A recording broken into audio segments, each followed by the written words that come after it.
ನಮಸ್ಕಾರ teachers, parents and dear students. ಇಂದು ನಾನು ಮಕ್ಕಳ ಕಲಿಕೆ ಮತ್ತು ಬೆಳವಣಿಗೆ ಬಗ್ಗೆ 5 ಸೈಕಾಲಜಿಕಲ್ ಆ್ಯಂಡ್ ಸೈಂಟಿಫಿಕ್ ಫ್ಯಾಕ್ಟ್ಸ್ ಹಂಚಿಕೊಳ್ಳಲು ಬಯಸುತ್ತೇನೆ. Fact number 1, movement helps learning. ಅಂದರೆ ನಾವು ಸಾಮಾನ್ಯವಾಗಿ ಮಕ್ಕಳಿಗೆ ಸುಮ್ಮನೆ ಕುಳಿತುಕೋ ಎಂದು ಹೇಳುತ್ತೇವೆ. ಆದರೆ ಸೈನ್ಸ್ ಏನು ಹೇಳುತ್ತದೆ ಗೊತ್ತಾ? Children learn better when they move, play and participate in activities. ಹಾಗಾಗಿ ಆಟ ಆಗಿರಬಹುದು, ಚಟುವಟಿಕೆ ಆಗಿರಬಹುದು ಮತ್ತು ದೈಹಿಕ ಚಲನೆ ಮೆದುಳಿಗೆ ಹೆಚ್ಚು ಆಮ್ಲಜನಕವನ್ನು ತಲುಪಿಸುತ್ತದೆ. ಇದರಿಂದ ಕಾನ್ಸಂಟ್ರೇಷನ್ ಮತ್ತು ಮೆಮೊರಿ ಎರಡೂ ಕೂಡ ಹೆಚ್ಚುತ್ತದೆ.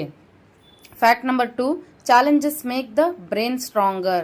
जब बच्चे किसी कठिन प्रश्न को हल करने की कोशिश करते हैं तब उनके दिमाग में एक नए न्यूरल कनेक्शंस बनते हैं. ಆದ್ದರಿಂದ ಮಕ್ಕಳು ತಕ್ಷಣ ಉತ್ತರ ಹೇಳದಿದ್ದರೂ ಚಿಂತಿಸಬೇಡಿ, ಯೋಚಿಸಲು ಸಮಯ ಕೊಡಿ. Learning happens when the brain is challenged. Fact number 3, curiosity is the engine of learning. ಅಂದರೆ ಒಬ್ಬ ಮಗು ಏಕೆ, ಹೇಗೆ, ಏನಾದರೆ ಎಂಬ ಪ್ರಶ್ನೆಗಳನ್ನು ಕೇಳಿದರೆ ಅದನ್ನು ತಡೆಯಬೇಡಿ. Curiosity activates the brain and increases learning. जिज्ञासा बच्चों को खोजने, समझने और सीखने के लिए प्रेरित करती है. ಹಾಗಾಗಿ ಮಗು ಯಾವಾಗಲೂ ಕ್ಯೂರಿಯಾಸಿಟಿಯಿಂದ ಏನಾದರೂ ಪ್ರಶ್ನೆಗಳನ್ನು ಕೇಳಿದಾಗ ಅದನ್ನು ನಾವು ತಡೆಯಬಾರದು. ಇದರಿಂದ ಏನಾಗುತ್ತೆ ಅಂತ ಹೇಳಿದ್ರೆ ಮಗು ಎಷ್ಟು ಯೋಚನೆ ಮಾಡುತ್ತೆ, ಎಷ್ಟು ಕ್ಯೂರಿಯಾಸಿಟಿ ಆಗುತ್ತೆ, ಅಷ್ಟು ಕಲಿಕೆ ಏನಾಗುತ್ತೆ, ಹೆಚ್ಚಾಗುತ್ತಾ ಹೋಗುತ್ತೆ. Fact number 4, teaching others improves understanding.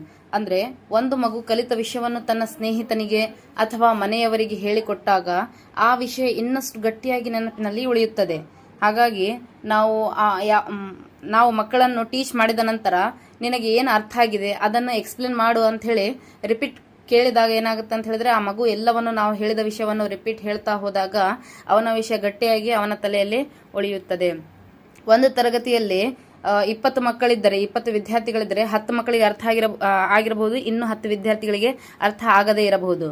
ಯಾವ 10 ವಿದ್ಯಾರ್ಥಿಗಳಿಗೆ ಅರ್ಥ ಆಗಿದೆಯಲ್ಲ ಆ ಮಕ್ಕಳಿಗೆ ಅರ್ಥ ಆಗದ ಮಕ್ಕಳಿಗೆ ಹೇಳಿಕೊಡಲು ನಾವು ಹೇಳಬೇಕು. ಇದರಿಂದ ಏನಾಗುತ್ತೆ ಅಂತ ಹೇಳಿದ್ರೆ ಆಲ್ರೆಡಿ ಅರ್ಥ ಆದ ಹುಡುಗರಿಗೆ ಇನ್ನ ಚೆನ್ನಾಗಿ ಏನಾಗುತ್ತೆ, ತಲೆಯಲ್ಲಿ ಉಳಿದುಕೊಳ್ಳುತ್ತೆ.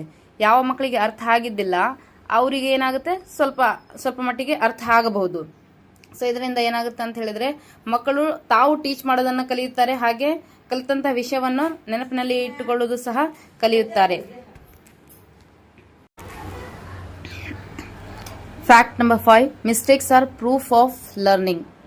ಬಹಳಷ್ಟು ಮಕ್ಕಳು ತಪ್ಪು ಮಾಡುವ ಭಯದಿಂದ ಪ್ರಶ್ನೆಗಳಿಗೆ ಉತ್ತರ ಕೊಡುವುದಿಲ್ಲ. But science says something different. Every mistake is an opportunity for the brain to learn and improve.